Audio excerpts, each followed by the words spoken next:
The call came at 2:47 a.m. Margaret Turner had just drifted into a fragile sleep when her phone began to ring shrill, cutting through the silence like a knife. She almost didn't answer. For 12 years, that sound had been her greatest fear and her most desperate hope. When she finally picked it up, a trembling voice whispered through the line, "Mom, it's me." And that's when Margaret's world, the world she had carefully pieced back together after losing her daughter, began to unravel all over again. This is the story of a mother who refused to stop searching, a daughter who vanished without a trace, and a phone call that would change everything, but not in the way anyone expected. Please comment where you're watching us from, and don't forget to like, subscribe, and turn on notification. In the summer of 2008, the Turner family lived in the quiet lakeside town of Brookvale, Oregon, the kind of place where everyone knew everyone, and the biggest excitement was the annual county fair. Margaret Turner was a single mother of two. She worked nights at the local diner and spent her days shuttling her kids, 16-year-old Lily and her younger brother Ethan, between school, soccer, and piano lessons. Life wasn't easy, but it was steady, predictable, until the night everything changed. It was a Friday evening in early September. Margaret was at work, covering a double shift. Lily had promised to babysit Ethan at home. Around 9 p.m., Margaret called to check in. Lily answered. Cheerful as ever, they'd ordered pizza, watched a movie. Nothing seemed unusual. But when Margaret returned home just after midnight, the house was quiet, too quiet. Ethan was fast asleep in his bed, but Lily's room was empty. Her shoes by the door. Her phone is still charging on the nightstand. At first, Margaret thought Lily had gone for a walk and maybe met a friend. But hours passed, and there was no sign of her. By morning, panic had set in. She called everyone, friends, neighbors, and teachers. No one had seen Lily since the night before. At 7:15 a.m., she called the police and said the words no parent ever wants to say. "My daughter is missing." The Brookvale Police Department launched standard search flyers, local news alerts, and a few patrol cars combing the area. But to Margaret, it felt slow, detached. Within 48 hours, the entire town was covered in posters with Lily's smiling face. Missing since September 5th, 2008, beneath the photo, her description: 5'4", hazel eyes, brown hair, last seen wearing a denim jacket and white sneakers.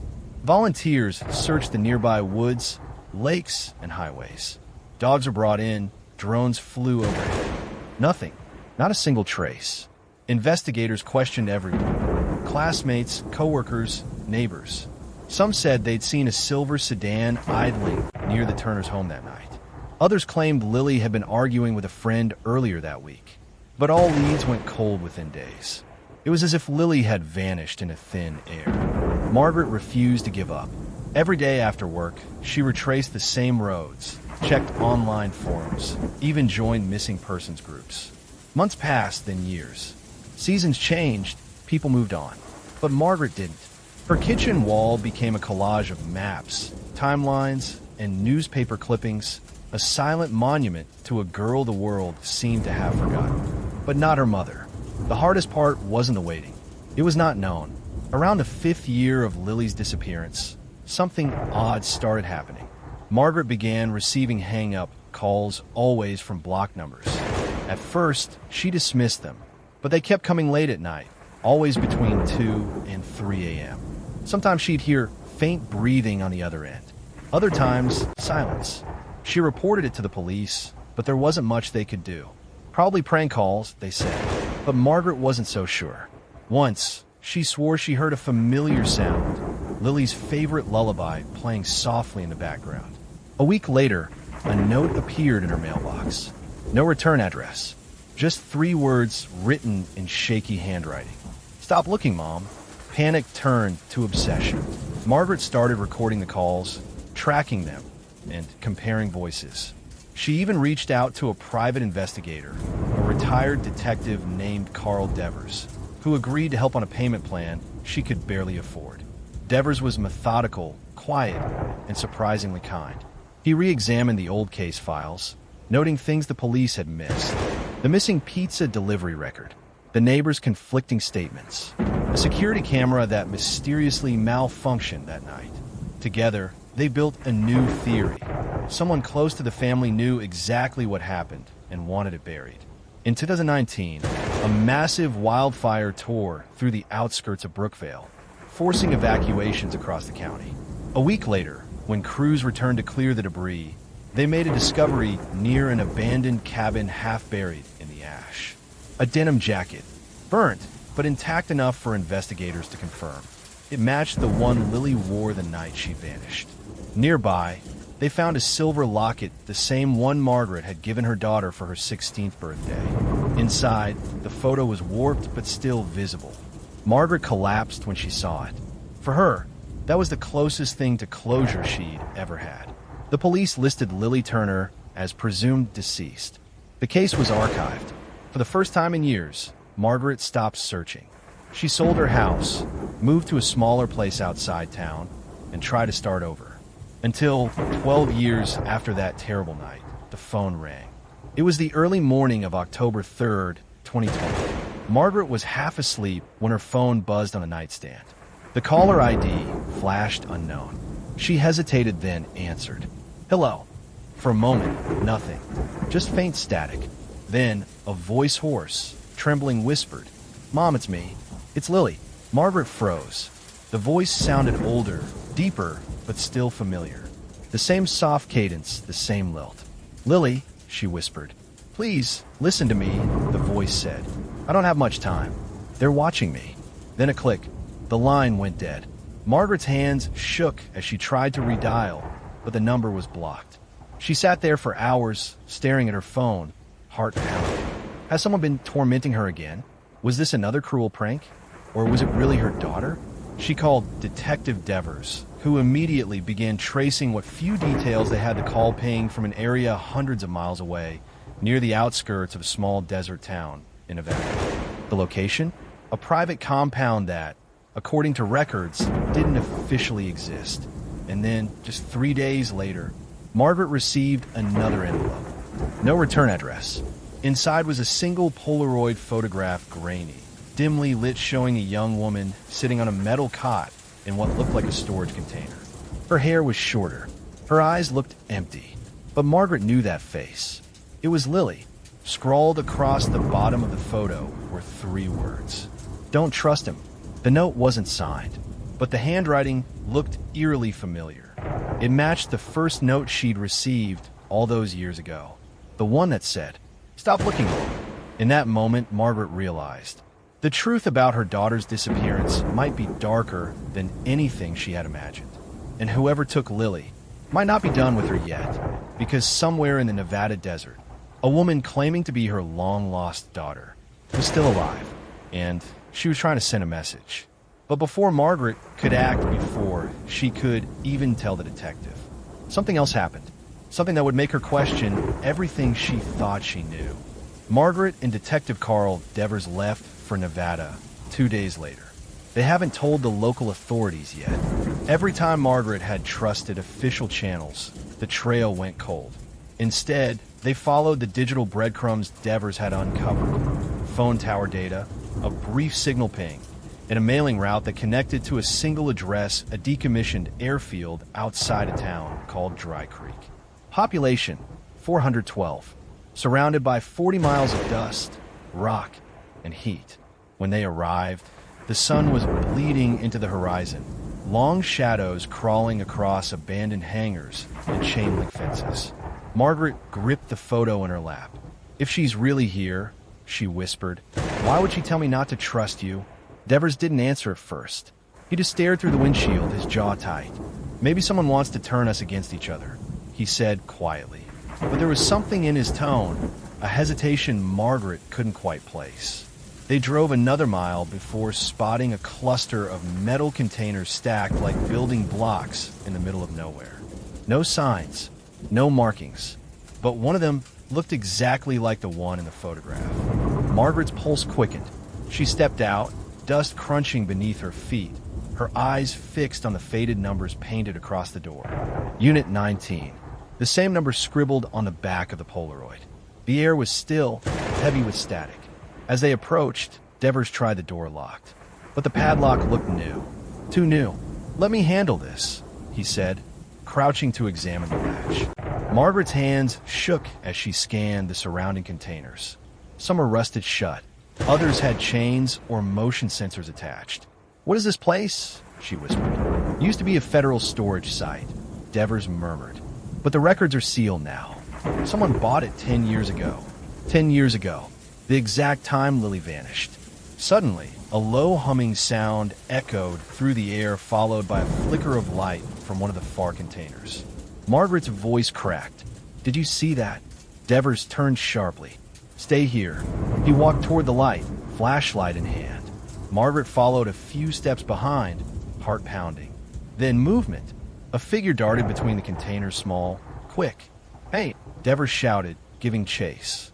Margaret froze, eyes wide. The figure turned for a split second under the beam, a flash of hair, a pale face, and vanished into the dark. It looked like Lily. "Lily!" Margaret screamed, running after her. Her voice echoed across the empty lot, but there was no response.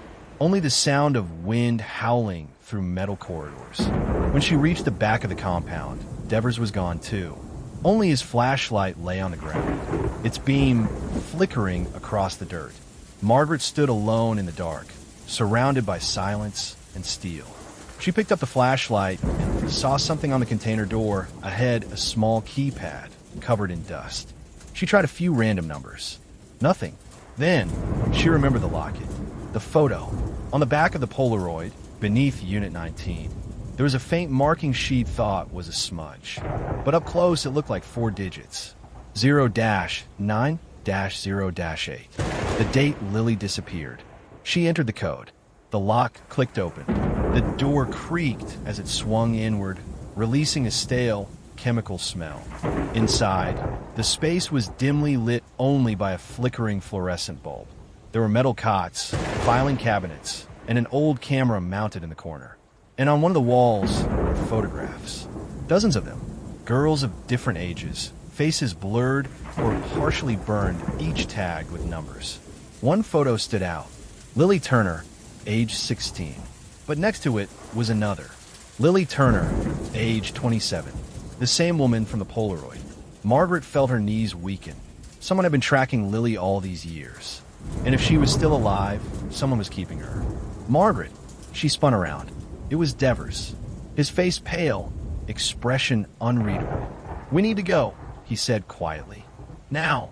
"You knew," she whispered. "You've been here before." Devers didn't answer. "What is this place, Carl?" "Not now," he said. "They're coming." A siren blared in the distance. Red lights began to flash along the compound walls. Margaret's mind raced. Who's they? Before she could ask, Devers grabbed her arm and pulled her toward the exit. They sprinted across the sand, the wind slicing through the air as vehicles roared to life behind them, black SUVs with tinted windows. "Get in," Devers shouted, fumbling for the keys to their rental car.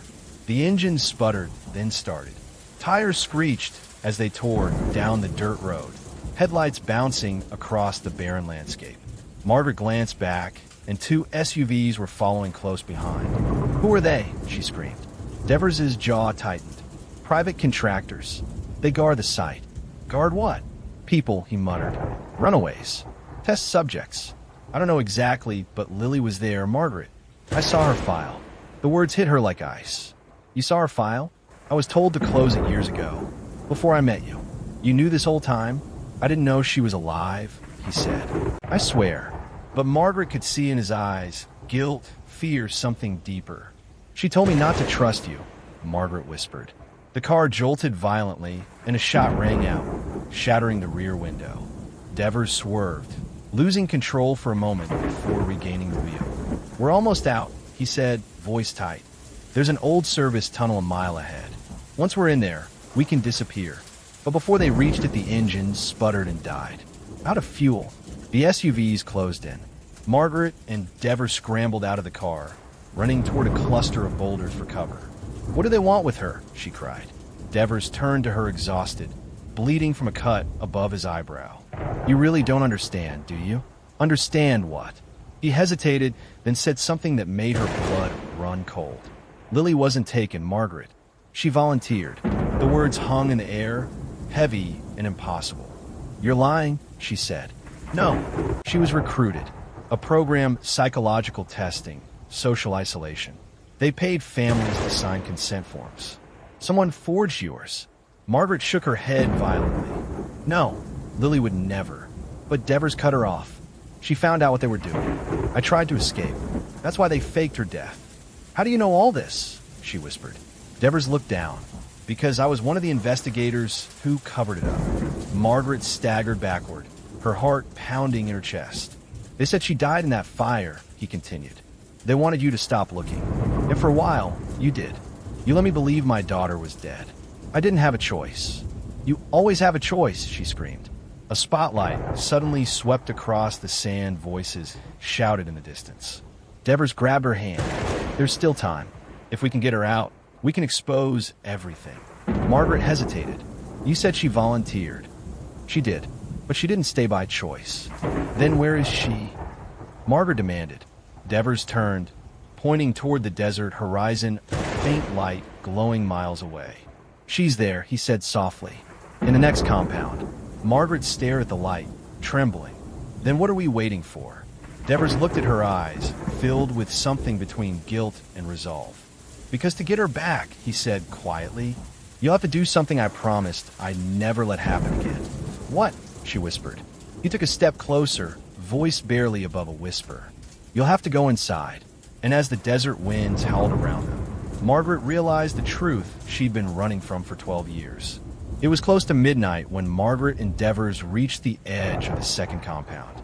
A cold wind blew across the sand, carrying the faint echo of machinery, the low hum of generators buried beneath the earth. Ahead, rows of metal storage units glowed under pale floodlights. Somewhere in there was Lily. Devers pulled a folded ID badge from his pocket. Security access, he said. Still works on the old locks. Margaret's voice trembled. You were one of them. Not by choice, he muttered. But I can get us in. They slipped through the fence, moving quickly between shadows. The deeper they went, the more the place felt wrong.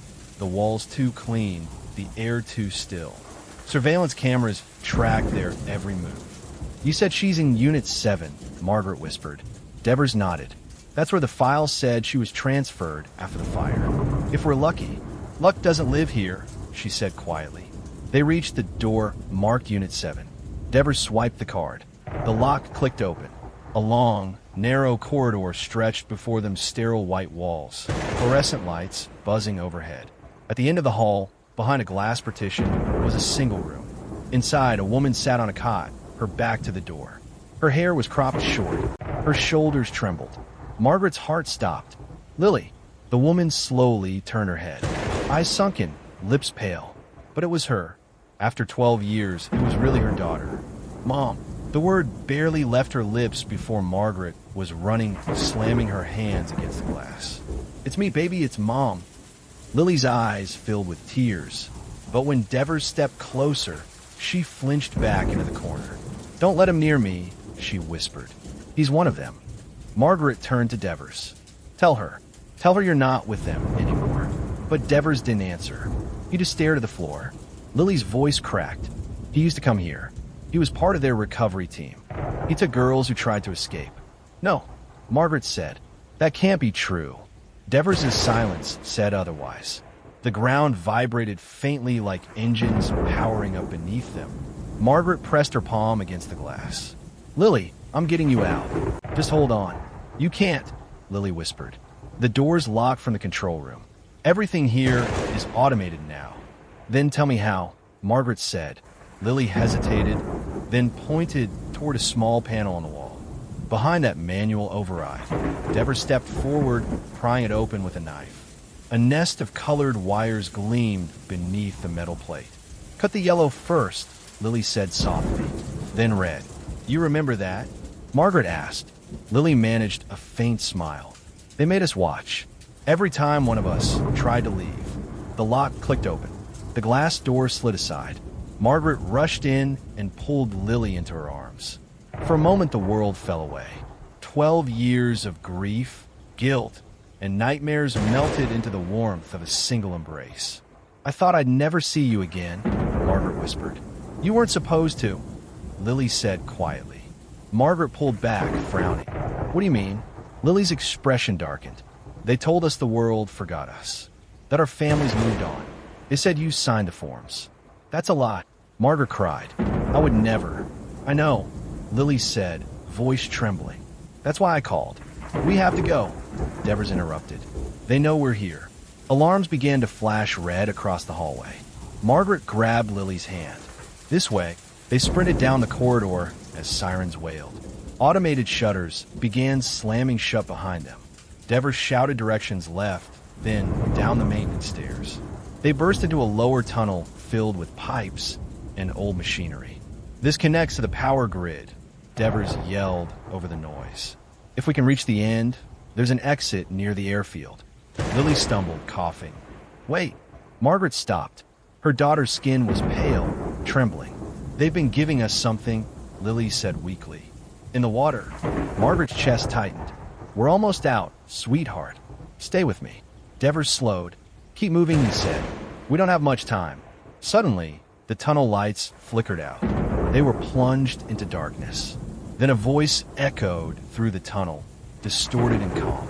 Unauthorized breach detected. Containment initiated. Devers cursed. They've locked us in.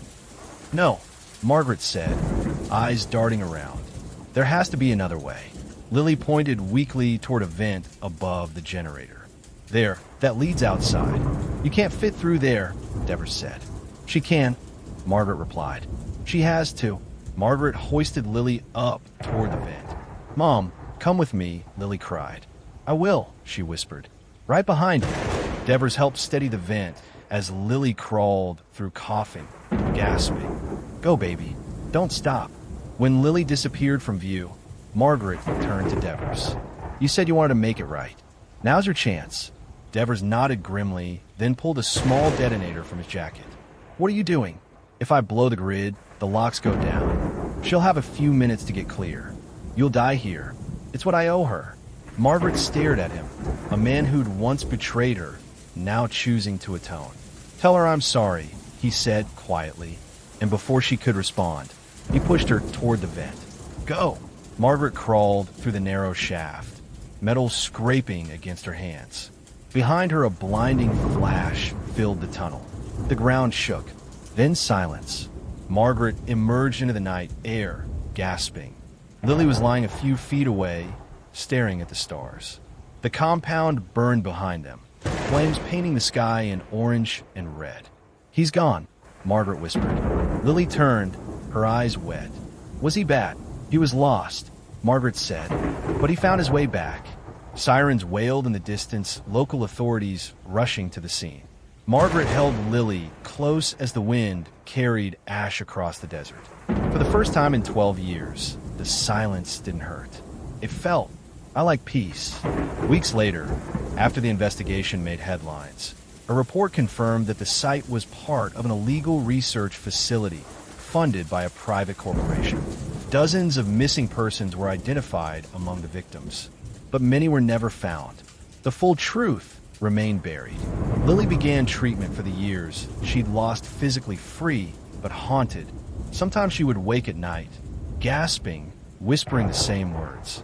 Don't trust him. When Margaret asked who she meant, Lily always said the same thing. Not Carl, she'd whisper, the one who gave him the orders. The authorities said the facility was destroyed. But one night, months later, Margaret received a new envelope in the mail. Inside a photo, another compound, another desert, and a note. She wasn't the only one. Margaret stared at the message, heartbreaking and racing all at once. She knew what it meant. Lily was home, but the story wasn't over. Some secrets never stay buried. The end. Please like, comment, subscribe, and turn on notification. Thanks for watching.